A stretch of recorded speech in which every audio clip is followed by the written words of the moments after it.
I have a very fun design for you. This is still the older fusion reactor, but it is now designed using applied energistics instead of everything that's Redpower.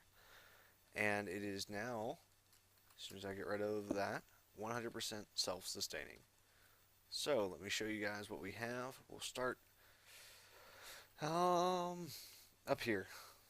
So, Zycraft tank with a Zycraft water block. Zycraft tanks are made with valves, 2 valves, and a Zycraft water on top will automatically fill this thing with water. It will never run out. I mean, if you pulled enough stuff out, it would run out. But so I have these running through liquiducts straight into industrial electrolyzers with MFEs on top of them. At the bottom of the industrial electrolyzers, I have export buses, ME export buses, exporting cells. They don't have to be stacks. You can have it export single items. It's just, I got tired of waiting. And the way that these are all connected is with ME cables. These import buses are just set to pull out everything, no matter what. So once something finishes, it automatically gets pulled out and stored onto this little drive. We can look at this drive and see what all's in it.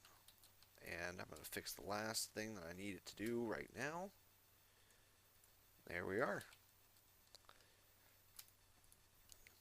So what it will do now is everything that's not either one of these two is going to get stored, and the tritium, once it backs up, will get stored.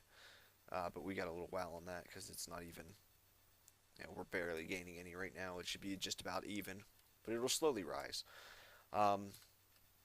So anyway, back to this. So I have all these import buses just set to pull things into the network. The way these ME things work is you need an ME controller, an ME drive, and some sort of drive. It doesn't have to be the 64K. It'll probably work with the smallest one, maybe the second smallest one.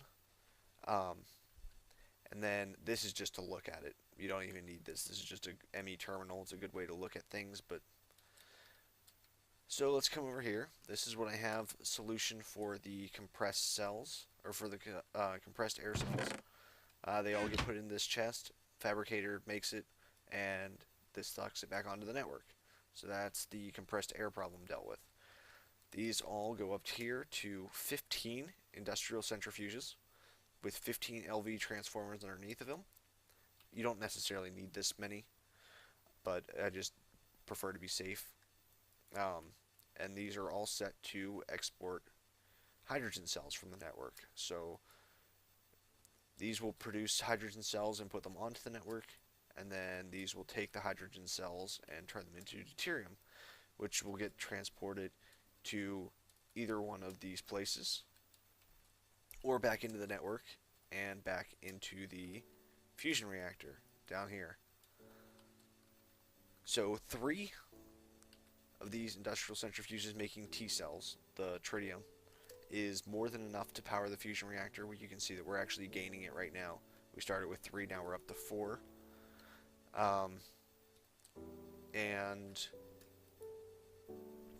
we are sustaining a very strong source of power. Let's actually look at it. Let me get a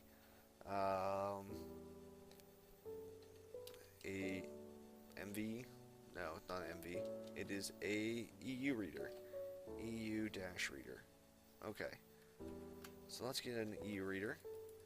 We're getting about spurts of 8,000, 15,000, 16,000 off of just the one fusion reactor.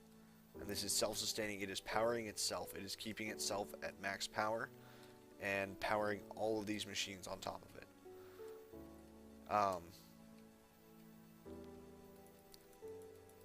Now we're actually only getting 16 from here, which means that one of these sides is incorrect.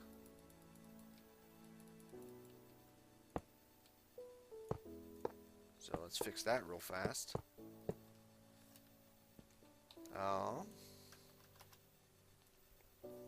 We need super condensators and super condensator wire. Okay, so we'll set this up again because this is a nice thing to see how it's set up. So we have a super condensator there, a wire there, and a super condensator there. I think I'm going to leave it like this. Put the wire there. 16,000, okay. That's good. And then we need a super condensator there. Some wire. And a super condensator there. And a wire. Okay, now we should see 32,000. There we are. So that's 32,000 EU per tick. And this is going, like I said, 16 to 24. So that was half of a fusion reactor powering everything. And we were still getting about 12,000 in here. Awesome. But anyway, again, yellow side, I have the import bus telling it to pull everything onto the network. And you saw me set up the helium cell here in an extractor. The centrifugal extractor will centrifuge everything, and then this will pull it back onto the network. Real simple to set up, real easy, a lot easier than the Redpower stuff was. Then this over here, if you want to downgrade the power, you need 16 of these HV transformers. So you have all these wires going into it, downgrade it. Keep in mind that 4 of these will power a